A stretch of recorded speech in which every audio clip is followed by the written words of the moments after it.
আসসালামু আলাইকুম।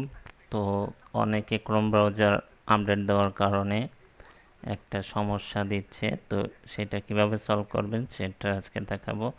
তাহলে চ্যাট জিপিটিতে ক্লিক করলাম, ক্লিক করার পর এই যে দুইটা যে এক্সটেনশন আছে এগুলো আবার ডাউনলোড চাচ্ছে, তখন আমরা দুইটা ডাউনলোড করে নেব এক্সটেনশন।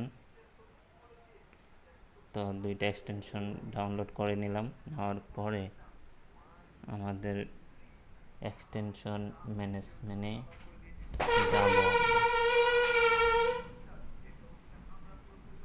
তো আমরা এক্সটেনশন ম্যানেজমেন্টে যাব, যাওয়ার পরে এখানে ওই ডাউনলোড করেছিলাম সেই এক্সটেনশন দুইটা এখানে ছেড়ে দেব।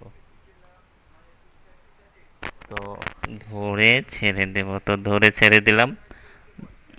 দেখা যাচ্ছে একটা problem, fail to load extension from ভার্সনের, ক্রোম ভার্সনের কারণে এই সমস্যাটা দিচ্ছে। তো আমরা যখন আপডেট দিই তখন ক্রোমের সেটিংটা চেঞ্জ হয়ে যায়। তো এই সেটিংটা কিভাবে আপনি সলভ করবেন, মানে ঠিক করবেন যাতে এক্সটেনশন সাপোর্ট করে, এই জন্য আমাদের যে জিনিসটা করতে হবে সেটা দেখাবো। তো আমাদের নিউ একটা ট্যাব নিতে হবে, নেওয়ার পরে ক্রোম, CHOME ক্রোম, তারপরে স্ট্রো মানে দুইটা ডট, তারপর স্ল্যাশ, দুইটা স্ল্যাশ দিতে হবে, তারপরে লিখবো ফ্লাক্স, FLAGS ফ্লাক্স। এটা লেখার পরে ইন্টার প্রেস করলাম। এবার আমাদের লিখতে হবে অ্যালাউ, ALLO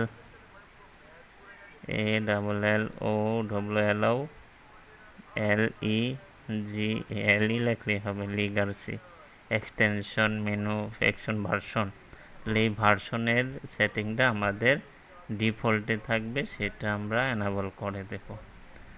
তো এখানে আমরা আসলাম, আসার পরে ডিফল্টের ওখানে ক্লিক দেব।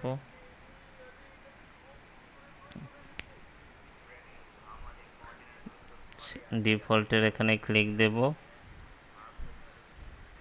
তারপর এনাবল করে দিলেই আপনার কাজ শেষ। বা রিলান্সে ক্লিক দিতে হবে।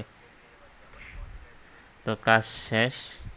এবার আমরা এক্সটেনশন দুইটা আপলোড দিই, এক্সটেনশন ম্যানেজমেন্টে যেতে হবে, পরে দেই দুইটা ছেড়ে দিলাম, এবার লোড হয়ে গেছে। তো এইভাবেই আপনি আপনার ক্রোম ব্রাউজার যদি আপডেট দিয়ে ফেলেন বা অটো আপডেট হয়ে যায়, এখানে এইভাবে আপনি সেটিং চেঞ্জ করে ঠিক করে নিতে পারবেন। তো আজকে এই পর্যন্ত, আল্লাহ হাফেজ।